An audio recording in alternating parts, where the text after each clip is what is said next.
आप शुरू कीजिए। बोलो श्री प्राणनाथ प्यारे की जय। बोलो श्री सतगुरु महाराज की जय। सर्व सुंदर साथ की जय।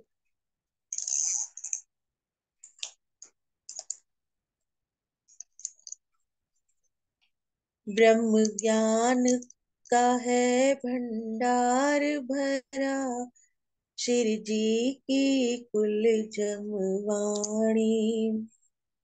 ब्रह्म ज्ञान का है भंडार भरा, श्री जी की कुल जमवाणी। पर समझ सके कोई कोई, जो भेद छिपा है वाणी। पर समझ सके कोई कोई, जो भेद छिपा है वाणी में। ब्रह्म ज्ञान का है भंडार भरा, श्री जी की कुल जमवाणी। श्री प्राणनाथ जी ने फरमाया, है स्वरूप साहिब का वाणी में। श्री प्राणनाथ जी ने फरमाया, है स्वरूप साहिब का वाणी में। दर्शन पाना हो तो पालो, मुतलक हो कर इस वाणी में। दर्शन पाना हो तो पालो, मुतलक हो कर इस वाणी। ब्रह्म ज्ञान का है भंडार भरा, श्री जी की कुल जमवाणी। श्री परम धाम की सब लीला, दर्शा दी है इस वाणी में। श्री परम धाम की सब लीला, दर्शा दी है इस वाणी में। जो मूल स्वरूप के चित्त में है, बतलाया है इस वाणी में। जो मूल स्वरूप के चित्त में है, बतलाया है इस वाणी। ब्रह्म ज्ञान का है भंडार भरा, श्री जी की कुल जमवाणी।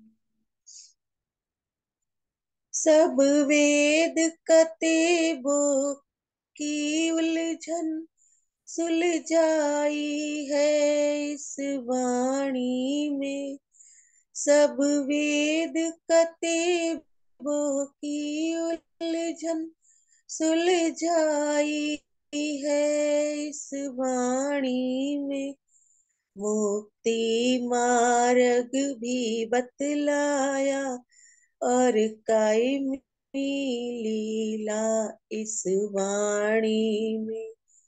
मुक्ति मार्ग भी बतलाया, और कायमी लीला इस वाणी में। ब्रह्म ज्ञान का है भंडार भरा, श्री जी की कुल जमवाणी। जो आदि अंत की बातें हैं, सबका है खुलासा वाणी में। जो आदि अंत की बातें हैं, सबका है खुलासा वाणी में।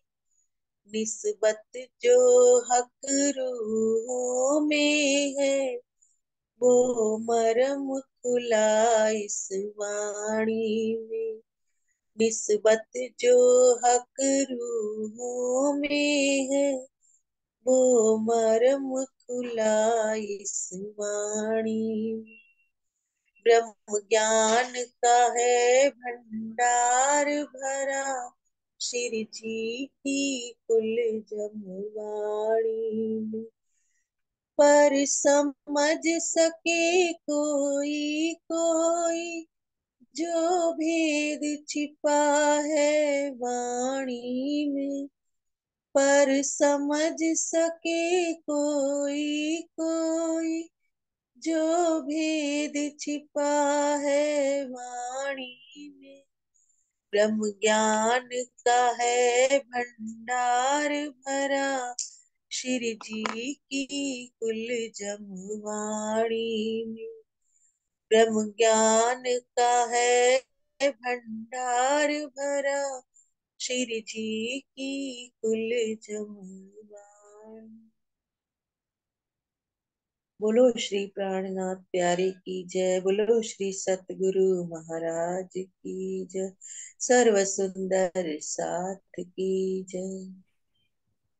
प्रणाम जी। प्रणाम जी, धन्यवाद दीदी। सभी सुंदर साथ जी को प्रेम प्रणाम जी। शुरू करते हैं सुंदर साथ जी। प्रथम लागू दोई चरण को, धनिये ना छुड़ाइयो खेन। लाख तली लालेड़िया, मेरे जीव के ही जीवन। इन पांव तले पड़ी रहूं, धनी नजर खोलो बातून। पलना वालों निरखु नेत्रे, मेरे जीव के ही जीवन। मेरे जीव के ही जीवन। श्री वंदो सतगुरु चरण को, करूँ सो प्रेम प्रणाम। अशुभ हरन मंगल करन, धनी श्री देव चंद्र जी नाम। श्री प्राणनाथ निज मूलपति, श्री मेहराज सुनाम। तेज कुंवर श्यामा युगल, जी को पल पल करूं प्रणाम।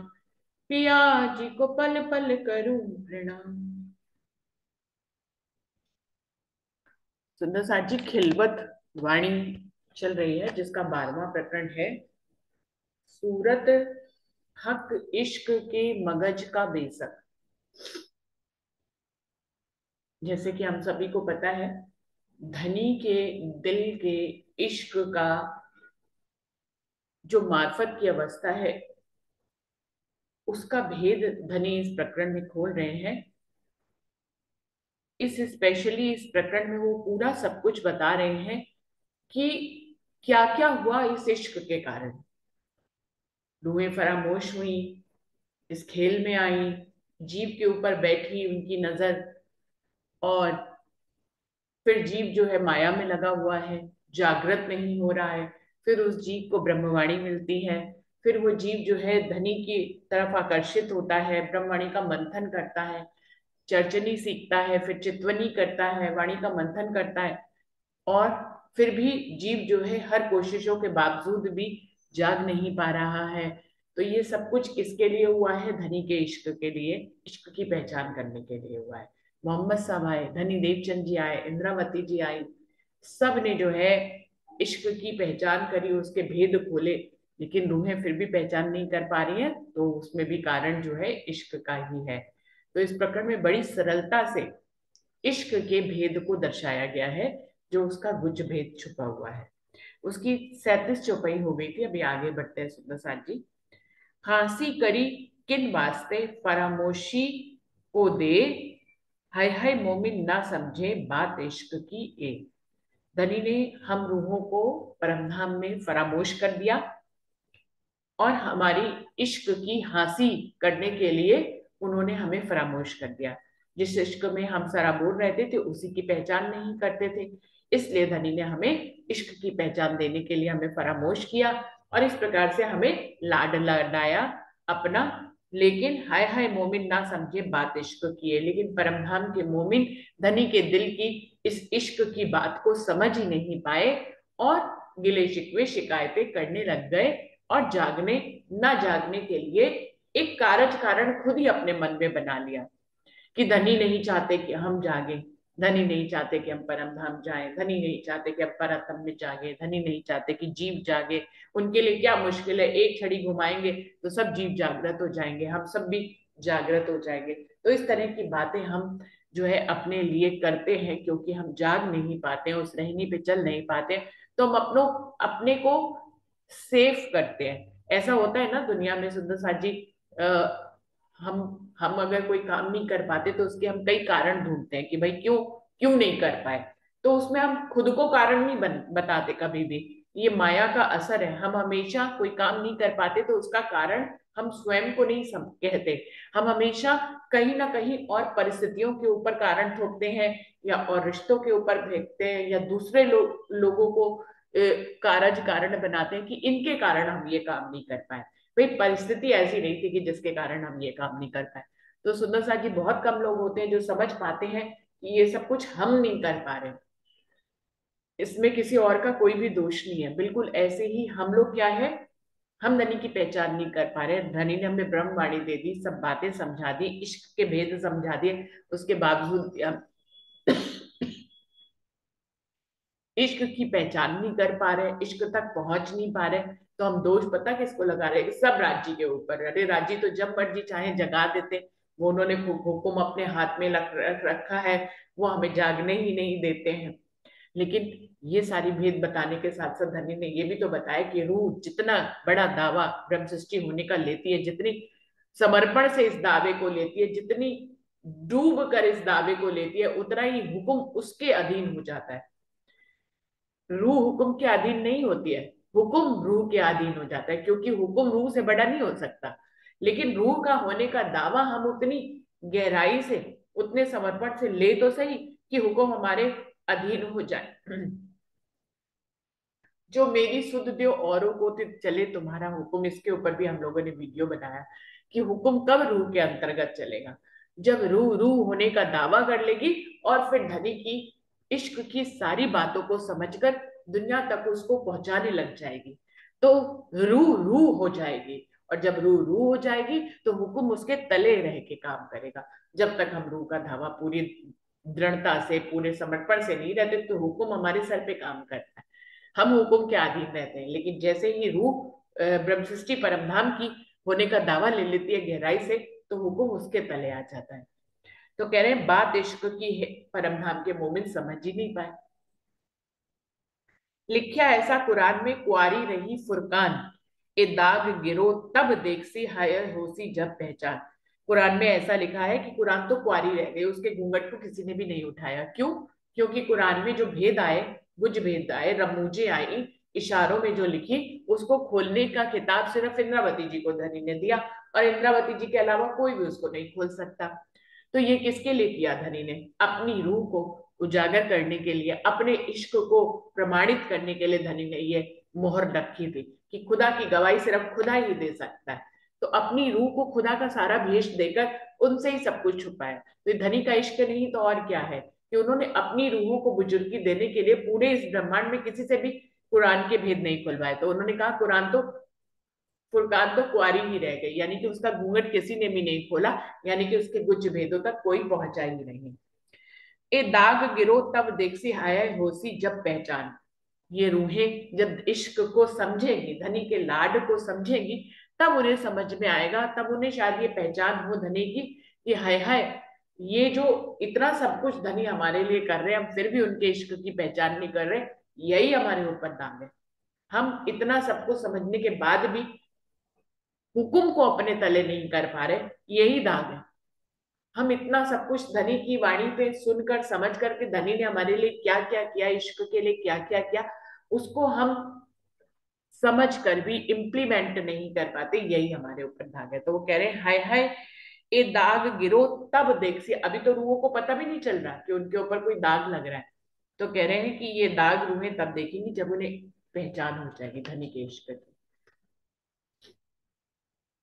ए भी वास्ते इश्क के फुरमाया यों कर, तो कही कुरान कुआरी फुरकान हाय है गिरो न लई दिल धर। ये भी इश्क के लिए ही तो धनी ने किया, अपनी रूह को उजागर करने के लिए तो किया, उन्होंने अपना प्रेम संबंध निभाने के लिए तो किया।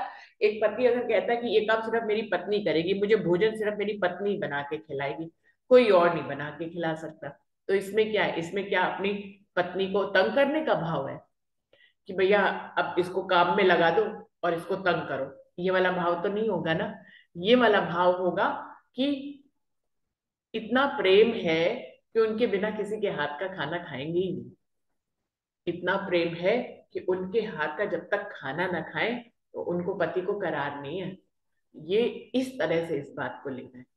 तो यही बात कह रही है, ए भी वास्ते इश्क के फरमाया यूं कर, ये भी धनी ने जो फरमाया कि कुरान के भेदों को कोई नहीं खोल सकता, ये भी इश्क के लिए ही धनी ने किया।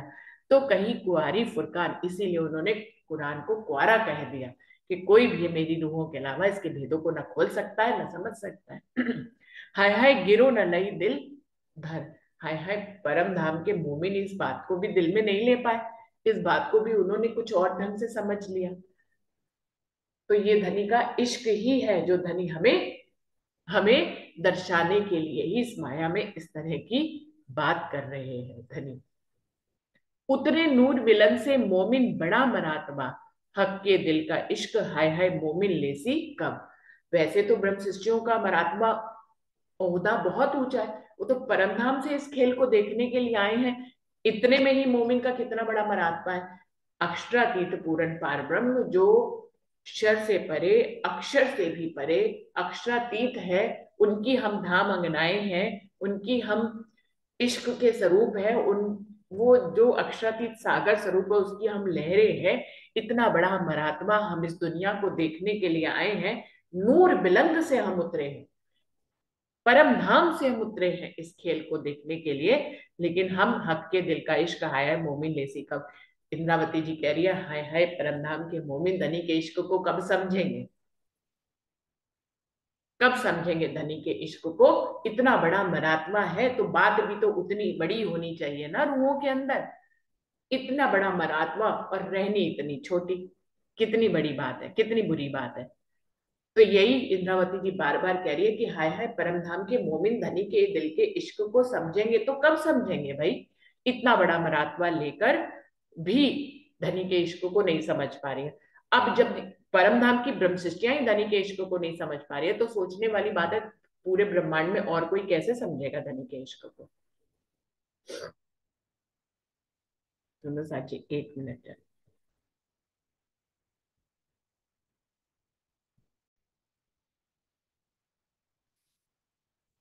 ऐसा नूर जमाल जो रूहे रहे इन दरगाह, एक किस्सा सुनते विचारते हाय है उड़त नहीं अरवा। इंद्रावती जी कह रही हैं कि ऐसा नूर जमाल जो शर से परे, अक्षर से परे, अक्षरातीत पूर्ण पारब्रह्म, जिसके इशारे मात्र से योग माया का ब्रह्मांड, काल माया का ब्रह्मांड चलता है, जिसके इशारे मात्र से, ऐसा नूर जमाल जो, ऐसे बुजरक हमारे साहिब जो रुए रहे इन दरगाह, उन्हीं के चरणों में रुए रहती हैं। ऐसे बुजरक साहिब के चरणों में हम रहती हैं, ऐसे बुजरक साहिब की हम अंगनाएं हैं। ऐसे बुजरक नूर जमाल जो सौंदर्य से अपरिमित है, जो इश्क से लबरेज है, ऐसे नूर जमाल की रूहें रहे दरगाह, रूहें उसके दरगाह में रहती हैं, उसके घर में रहती है, वही घर उनका है जो अक्षरातीत नूर जमाल का है। एक किस्सा सुनते विचारते, परमधाम की इतनी बातों को सुनने के बाद, विचारने के बाद, परमधाम के कितने किस्से इस वाणी में हम लोग रोज सुनते हैं, पढ़ते हैं, मंथन करते हैं, उनका हम कितना ही विचार करते हैं। फिर ते एक किस्सा सुनते विचारते, धनी की इतनी बुजुर्गी को सुनते हुए, उनको विचारते हुए भी हाय हाय उड़त नहीं अरवा, हम कैसी रूहें हैं। धनी के इश्क पे हम फना होकर अपनी अरवाह को उड़ा क्यों नहीं देती। हम खुद कुछ कर नहीं पाती और कहती है कि धनी नहीं करने देते। सारी बात है जिसने इश्क की पहचान देने के लिए यहाँ का ब्रह्मांड रच दिया, हम उसी को ही दोष लगाती रहती है। ये रूहों का हाल है। धनी के इश्क को समझती नहीं और धनी को पे ही इश्क धनी पे ही दोष लगाते हैं हम लोग कि धनी के हाथ में सब कुछ है, वो चाहे तो हमें हमारी अरवा को उड़ा दे, हम थोड़ी ना अपनी अरवा को उड़ा सकते हैं। तो कह रहे ऐसा नूर जमाल जो रूहे रहे इन दरगाह, एक किस्सा सुनते विचारते हाय हाय उड़त नहीं अरवा। यानी कि ऐसे परम धाम के किस्सों को सुनते और विचारते हुए भी हमारी अरवा उड़ती नहीं है। हक सूरत के दिल का मोमिनों से सने, हेत प्रीत इश्क की हाय हाय आई नहीं काहू ए। धनी का, धनी के दिल का मोमिनों से ही तो प्यार है। धनी अपने दिल से किसको प्यार करते हैं? कोई और है ही नहीं। देखिए कोई दूसरा हो उसको हम कभी प्यार करें कभी ना करें तो समझ में आता है, लेकिन अपने आप से तो हर हर कोई प्यार करता है। और हम रूहें कौन है? धनी के अंग है। अपने अंगों से कौन प्यार नहीं करता? सुंदर साथ जी, मैं कभी ऐसा हो सकता है कि मैं आपसे प्यार ना करूं, हम किसी और से प्यार ना करें, रिश्तों को प्यार ना करें, संबंधों को प्यार ना करें, लेकिन हम अपने हाथ को तो प्यार करेंगे ही करेंगे। हम अपने पैर को भी प्यार करेंगे, हमारे आंखों को, नाक को, कान को, भुनंग इंद्रियों को, अपने बालों को, अपने शरीर को, हर कोई को प्यार करते हैं। हर कोई अपने अंगों से प्यार करना कौन बंद करता है? कोई भी नहीं करता। ये तासीर कहाँ की है जो इस दुनिया में चली आ रही है कि हम अपने अंगों से सबसे ज्यादा प्यार करते हैं, हम अपने आप से सबसे ज्यादा प्यार करते हैं। सबसे ज्यादा ख्याल किसका रखा जाता है? हम अपना ख्याल सबसे ज्यादा रखते हैं। ऐसा देखने में लगता है कि हम दूसरे का ख्याल अपने से भी ज्यादा रख रहे हैं, ऐसा देखने में लगता है, लेकिन उसमें भी एक भाव शामिल होता है, एक बुजुर्गी शामिल होती है। दूसरे के ऊपर फना होने में भी हमारी एक वो शामिल होता है कि माया की तासीर शामिल होती है। यहाँ पे कुछ भी जो है प्रीत से आगे नहीं जा पाता है, इश्क और प्रेम तक नहीं हम पहुंच पाते। यहाँ पे कितना भी हम कहते रहे हम तुमसे प्रेम करते हैं, हम तुमसे इश्क करते हैं, लेकिन वो सब प्रीत होती है। कोई भी इश्क के मुकाम तक नहीं पहुंच पाता दुनिया में। इश्क तो सिर्फ अक्षरातीत से ही होता है। तो कह रहे हैं हक सूरत के दिल का मोमिनों से सने। राजी अपने दिल से किसको चाहते हैं? मोमिनों से। मोमिनों को से ही तो उनका स्नेह है, और किससे है? तो हक सूरत के दिल का मोमिनों से सने, मोमिनों से ही उनका प्रेम है। हेत प्रीत इश्क की हाय हाय आई नहीं कहूं एक। लेकिन धनी ये जो हमसे प्रेम करते हैं, प्रीत करते हैं, इश्क करते हैं, लाड करते हैं, हाय हाय मोमिनों के दिल में ये बातें नहीं आ रही। इश्क खेल हंसी इश्क, इश्क फरामोश मोमिन, इश्क रसूल या वास्ते इश्क ना पाया कि। देखिए एक चौपाई में कितनी बार इश्क के रीजन बता दिए कि धनी का इश्क जो हम रूहों के साथ है। तो क्या कह रहे हैं? इश्क खेल, इश्क के कारण ही हमारा रूहों के साथ जो उनका प्रेम था, जो उनका लाड था, उसके कारण उन्होंने ये खेल बना दिया। इश्क खेल हंसी इश्क, इश्क का ही लाड लडाने के लिए ही ये खेल बना।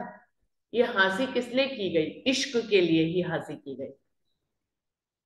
हमारे साथ ये जो प्रेम भरी हंसी की किसके लिए की? इश्क के लिए की। तो इश्क खेल हंसी इश्क, इश्क फरामोश मोमिन, मोमिनों को जो फरामोश किया गया वो भी किस लिए? इश्क के लिए फरामोश किया गया।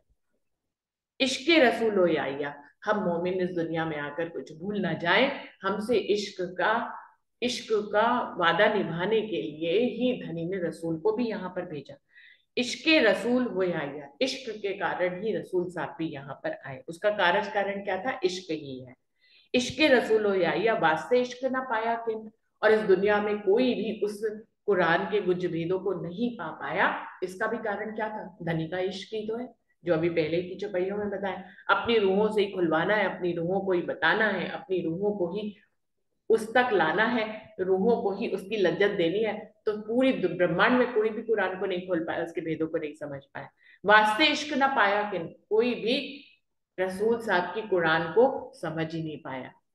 किस लिए? इश्क के कारण ही धनी ने किसी को समझने ही नहीं दिया। इश्क फुरमान आया वास्ते इश्क न खुल्या किन, वास्ते इश्क के गैब हुआ इश्क खुले ना खुदा भी।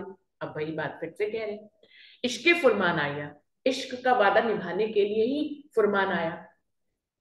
कुरान में सारी बातें धनी ने भेजी, किसके कारण? इश्क के कारण। वास्ते इश्क ना खुल्या किन, और उस पूरे ब्रह्मांड में कोई भी कुरान को खोल नहीं सकता, वाह, ये भी किसके लिए हुआ? अपनी रूहों से इश्क के कारण ही हुआ। वास्ते इश्क न खुलिया कि किसी को भी नहीं खुला। इश्क के कारण ही, अपनी रूहों से इश्क था इसलिए किसी से खुलवाया ही नहीं। वास्ते इश्क के गैब हुआ। धनी को अपना इश्क रूहों के प्रति यहाँ पर साबित करना था, तो उन्होंने कुरान को गैब कर दिया, छुपा दिया। लाए भी, लेकिन दुनिया वालों के लिए छुपा भी दिया। वास्ते इश्क के गैब हुआ, सारी बातें उन्होंने छुपा दी, गुज वेद की तरह उसमें छुपा दी। वो भी किस लिए? इश्क के लिए ही। इश्क के खुले ना खुदा बिन, और ऊपर से ये मोहर भी, स्टैम्प भी लगा ली कि खुद खुदा ही आकर इन बातों को खोलेगा। भाई खुदा की बातें खुद खुदा आकर खोलेगा। और खुदा को और किसको बना दिया? इंद्रावती को बना दिया, उससे खुलवा दिया। तो ये किसके लिए हुआ? इश्क के लिए हुआ। अपनी रूहों से धनी इश्क जो उनका है प्रेम में, अब अक्षरातीत भी साबित कर रहे हैं अपने इश्क को यहाँ पर इस प्रकरण के माध्यम से। इश्क के खुले ना खुदा बिन। इश्के कुंजी ल्याया, इश्के ल्याया खिताब, इश्के आए मोमिन, इश्के खुले ना सिताब। इश्के कुंजी ले आए, फिर उस कुरान को खोलने वाली कुंजी लेकर श्यामा मरानी को यहाँ पर भेज दिया। किसके लिए? इश्क के लिए। इश्क कुंजी ले आई है। इश्क के कारण ही श्यामा मरानी यहाँ पर तारतम ज्ञान की कुंजी लेकर है। इश्क ले आया खिताब, और दूसरे तन को खिताब भी दिया। किसके लिए? इश्क के लिए ही दिया। इश्क आए मोमिन, और परमधाम के मोमिन भी ये खेल देखने के लिए किसके लिए आए? इश्क के लिए ही आए। इश्क खुले ना सिताब, और ये सारी बातें कुंजी के माध्यम से ही खुलनी है, जल्दी किसी से नहीं खुलेंगी। पूरे दुनिया के जितने भी शास्त्र है, ब्रह्मांड में जितने भी वेद शास्त्र, कुरान कुरान जितनी भी किताबें हैं, जबकि उनके खुलने की चाबी आ गई इस दुनिया में श्यामा मरानी के माध्यम से, लेकिन खिताब जो है इंद्रावती को दे दिया, और जल्दी किसी से खुलाया भी नहीं। इंद्रावती से भी जल्दी नहीं खुलवाया। इश्क के खुले ना सिताब, जल्दी नहीं खुल सकता। किसके लिए? इश्क के लिए। जितना लंबा समय बीतेगा उतनी ही इश्क की लज्जत रूहे मोमिन यहाँ पर ले पाएंगे। जितनी जल्दी खेल खत्म हो जाएगा, हम जो है अलसाती हुई परमधाम में जाग जाएंगे।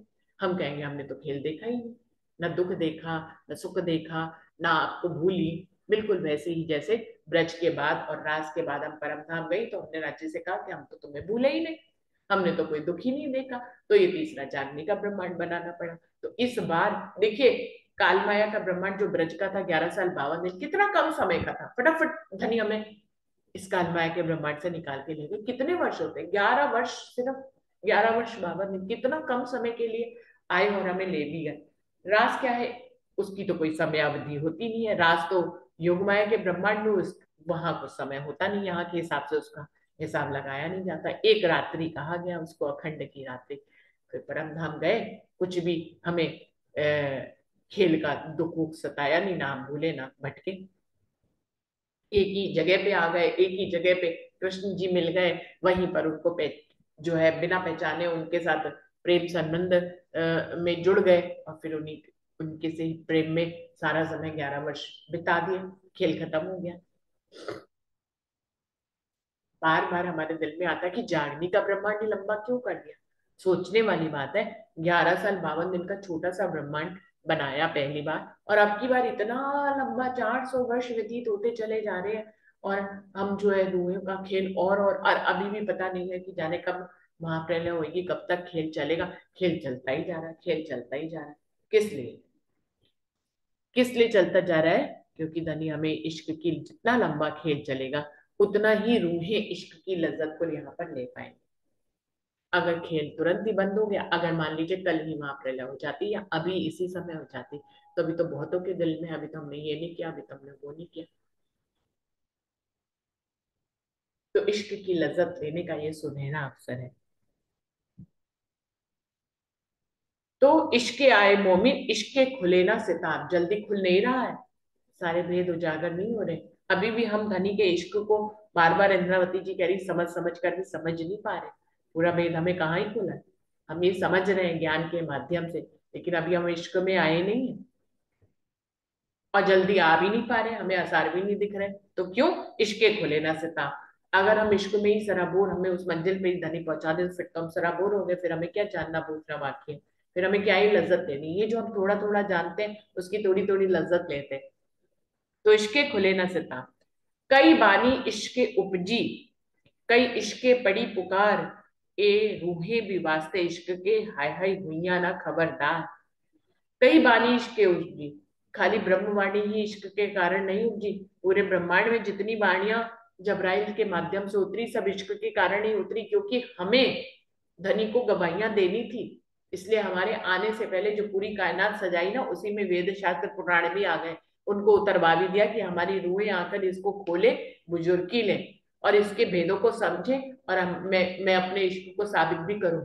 तो दोनों की ही माध्यम से इश्क की ही बात आती है। धनी ने हमारे आने से पहले सारे वेद पुराणों में सब कुछ लिखवा दिया। किस लिए? इश्क के लिए। हमसे इश्क था इसलिए लिखवा दिया।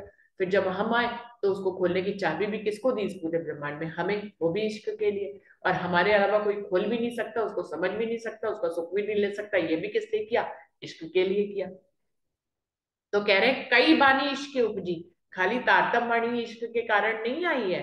कई बानी इश्क उपजी, ब्रह्मांड में जितनी भी वाणियां हैं धनी के इश्क का ही सबूत है, इश्क के कारण ही उपजी हैं। कई इश्के पड़ी पुकार, हमें इश्क के कारण ही इतनी पुकार लगाई जा रही है, चाहे कुरान के माध्यम से हो, चाहे पुराण के माध्यम से हो, वेदों के माध्यम से हो, तारतम वाणी के माध्यम से हो। हमें जो इतनी पुकार लगाई जा रही है, हमें जो इतना कचोटा जा रहा है, किसके लिए? इश्क के लिए, कि रूह इतने तक आए कि वो इश्क की लज्जत ले पाए, जिसके लिए ये खेल चल रहा है। कई इश्के पड़ी पुकार, सारी वाणी जितनी भी उत्पन्न हुई इश्क के कारण हुई, इश्क के कारण ही हमें इतनी पुकारें लगाई जा रही हैं। कई इश्के पड़ी पुकार, ए रूहें भी वास्ते इश्क, हाय हाय हुइया ना खबरदार। ये परमधाम की रूहें भी इश्क के कारण ही आज तक खबरदार भी नहीं हो पा रही। हाय हाय हुइया ना खबरदार। हाय हाय इश्क की इतनी गहरी बातों को सुनने और समझने के बाद भी रूहें खबरदार नहीं हो पा रही। हाय हाय हुइया ना खबरदार, ए रूहें भी वास्ते इश्क के, हाय हाय हुइया ना खबरदार। हे परमधाम की रूहें, पूरा ब्रह्मांड चीख चीख कर धनी के इश्क को साबित कर रहा है, हमारे इश्क को हमें समझा रहा है, हमें कचोटा जा रहा है, फिर भी हम धनी के इश्क के प्रति खबरदार नहीं हो रहे। हाय हाय कैसे हमारे बंजर और कठोर दिल हो गए इस जीव का संग करके। आत्मा का दिल तो हमेशा से कोमल है। आत्मा तो सदैव से धनी का ही एक अंग है, और उसका दिल कोमल है, उसमें धनी बसे ही रहते हैं। वो फरामोश हो गई तो अपने कोमल हृदय को भूल गई। उस कोमल हृदय में जो धनी का वास रहता था उसको भूल गई। अब उसने संग कर लिया जीव का। जीव तो कठोर है, माया का कठोर जीव है, उसका हृदय कठोर है, जल्दी से पिघलेगा नहीं। तो इसीलिए रूहें खबरदार नहीं हो पा रही हैं धनी के इश्क के प्रति। हाय हाय इश्क हक का समझे नहीं मोमिन, ना तो अरवाहें थी अर्ज की पर हुआ ना दिल रोशन। हाय हाय इश्क हक का समझे नहीं मोमिन, हाय हाय राज्य के इश्क को परम नाम के मोमिन समझ ही नहीं पा रहे। हाय हाय इश्क हक का समझे नहीं मोमिन, धनी के इश्क को परम नाम के मोमिन समझ नहीं पा रहे हैं। ना तो अरवाहें थी अर्ज थी, बताइए ये नहीं समझ पा रही है। परम धाम की रहने वाली, धनी के चरणों में रहने वाली, धनी के साथ इश्क की लीला में रहने वाली, अब धनी के ही इश्क को नहीं समझ पा रही। कितना बड़ा मरात्मा है, अक्षरातीत पूर्ण पारब्रह्म की अंगनाएं हैं, परम धाम की अरवाएं होते हुए भी इश्क को नहीं समझ पा रही है। ना तो अरवाएं थी अर्श की, वरना तो ये परम धाम की ब्रह्म सृष्टियां हैं, पर हुआ ना दिल रोशन। लेकिन इनका भी दिल रोशन नहीं हो पा रहा है, इनका भी दिल धनी के इश्क को पहचान नहीं पा रहा है, उनके इश्क को समझ नहीं पा रहा है, और उनके इश्क की लज्जत को यहाँ पर ले नहीं पा रहा है। ऐसा रूहों का जिसका उन्होंने संग किया है, उस जीव का, जिसके कारण से हम जो है कठोर हृदय वाले हो गए, धनी के इश्क की गहराइयों को समझ ही नहीं पा रहे। ज्ञान के माध्यम से तो सब समझ रहे, लेकिन हम इश्क को इश्क से नहीं समझते। ना तो अरवाही थी अर्ज की पर हुआ ना दिल रोशन, सो भी वास्ते इश्क के जो लगत नहीं घाये, सो भी वास्ते इश्क के जो उड़त नहीं अरवाए। वो कह रहे हैं हम रूहों को समझना पड़ेगा कि धनी का इश्क ही सब कुछ करता कराता है। जो कुछ भी हो रहा है यहाँ पर, हर पल जो घटित हो रहा है, वो धनी के इश्क का ही एक सबूत है। वो कह रहे हैं सो भी वास्ते इश्क के जो लगत नहीं है, रूहों को जो घाव नहीं लग रहा है, धनी के इश्क का, प्रेम का जो घाव नहीं लग रहा है, घाव लग जाएगा जिस दिन, उस दिन तो हम घायल होकर फिर धनी के चरणों में उठ ही जाएंगे, सब कुछ दुनिया छोड़ देंगे। तो इतना गहरा घाव लगाते भी नहीं धनी। उनको आपको घाव तो देना है, लेकिन ऐसा नहीं कि उस घाव को लगने के बाद हम इश्क की लज्जत लेने के काबिल ही ना बचे। सो भी वास्ते इश्क के जो लगत नहीं घाय, ये भी इश्क के लिए ही है जो हमें घाव नहीं लगता है। सो भी वास्ते इश्क के जो उड़त नहीं अरवाए, हमारी अरवा जो नहीं उड़ती है, ये भी धनी का इश्क ही तो है। अब इसमें एक एग्जाम्पल ले लेते हैं लालदास जी का। जब शिव जी साहिब जी झूले पर बंगला जी में नीचे विराजमान हो गए, लालदास जी ने भी अपने प्राण छोड़ने की कोशिश करी, लेकिन धनी ने छोड़ने नहीं दिए। तो वही बात है, जो उड़त नहीं अरवा, सो भी वास्ते इश्क के जो उड़त नहीं अरवा, वो इतने फिदा थे कि पल भर में ही वो अपनी अरवा को उड़ा देते। लेकिन धनी ने उड़ाने नहीं दिया, उनसे बीतक लिखवानी थी। बीतक जब उन्होंने पूरी करी, तब धनी ने उनकी इस इच्छा को कबूल कर लिया और उनकी अरवा को उड़ा दिया। तो जिससे दुनिया में इतने सारे काम लेने हैं हम ब्रह्म सृष्टियों से, तो हमारी अरवा को कैसे उड़ने देंगे? इतना गहरा घाव कैसे लगने देंगे कि हमारी अरवा ही उड़ जाए और हम सब कुछ छोड़ छाड़ के धनी के चरणों में ही एकदम विश्राम में आ जाए, और कोई लीला कालमाया के ब्रह्मांड में करे नहीं। धनी तो लीला करते ही रहते, चाहे परम धाम में हो चाहे कालमाया के ब्रह्मांड में हो। और ब्रह्म सृष्टियों को ऐसा घाव लगा दे जिसके कारण उनकी अरवा ही उड़ जाए, तो फिर कैसे कालमाया के ब्रह्मांड की लीला चलेगी? तो इन सब में धनी का इश्क है, इसलिए वो किसी को इतना गहरा घाव नहीं लगने देते कि उसकी अरवा ही उड़ जाए। अभी देखिए, इंद्रावती जी ने हादसा में अपनी अरवा उड़ा दी थी, मैं तो अपना दे रही, फिर बाद में धनी ने उनको फिर से जो है चेतन किया और उनके धाम में विराजमान हुए, और कितने कार्य उनके ऊपर जिम्मेदारियां दी, उन्होंने कितने काम करा है और रूहों को जगाया। तो अगर धनी इंद्रावती जी की अरवा को उड़े ही रहने देते, उनको तो घाव ऐसा लग ही गया था, ऐसा घाव लगा कि उनकी अरवा को उड़ा रहने देते, दोबारा उनको चेतन नहीं करते, तो इश्क कैसे साबित होता? ये ब्रह्मणी कैसे आती? हम सब कैसे पढ़ते, कैसे मंथन करते? तो किसी की अरवा को नहीं उड़ने दे रहे, किसी रूह की अरवा को उड़ने नहीं दे रहे, जिसमें उदाहरण के रूप में लालदास जी आते हैं, इंद्रावती जी आ रहे, तो इसमें भी धनी का इश्क है। हम रूहों से इश्क के अपनी रूहों का इस्तेमाल करके ही तो वो कारज कारण यहाँ पे कराते हैं, लीलाएं कराते हैं। बीतक लिखने की लीला, तारतम मणि आने की लीला, फिर रूहों को जगाने की लीला जो इंद्रावती के तन के माध्यम से हुई, ये सब कुछ किस लिए हो रहा है? धनी के इश्क के कारण। धनी का हम रूहों से जो प्रेम है उसके कारण हो रहा है। यदि हम इस गहराई को इस ढंग से नहीं समझे, तो हमने फिर ब्रह्माणी को समझा ही नहीं, हमने धनी के दिल के कुछ भेदों को, इश्क को नहीं समझा। तो क्या कह रहे हैं? सो भी वास्ते इश्क के जो लगत नहीं घाये, सो भी वास्ते इश्क के जो उड़त नहीं अरवाए। कोई गिले शिकवे आज के बाद करना नहीं कि अरे भैया हम तो चितवनी में बैठ नहीं पा रहे, हमारी अरवा उड़ नहीं पा रही, हम फना नहीं हो पा रहे। और जो रूहें फना हो जाए, तो कहिए ये भी धनी का इश्क है जो हमें फना करवा रहे हैं धनी अपने ऊपर, हमें इश्क की लज्जत देना चाहते हैं।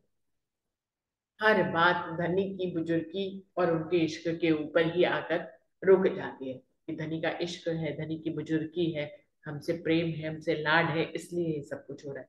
तो निश्चित सी बात है कि परमधाम इस खेल में जो कुछ भी हो रहा है उस सब में धनी का इश्क ही साबित होता है। तो सुंदर साथ जी 38 चौपाई 48 चौपाई हो गई, यहीं पर समाप्त करते हैं क्योंकि समय समाप्त हो रहा है। चौपाई को दोहराते, चैनल को लाइक करना है, सब्सक्राइब करना है, दूसरों तक इसको फॉरवर्ड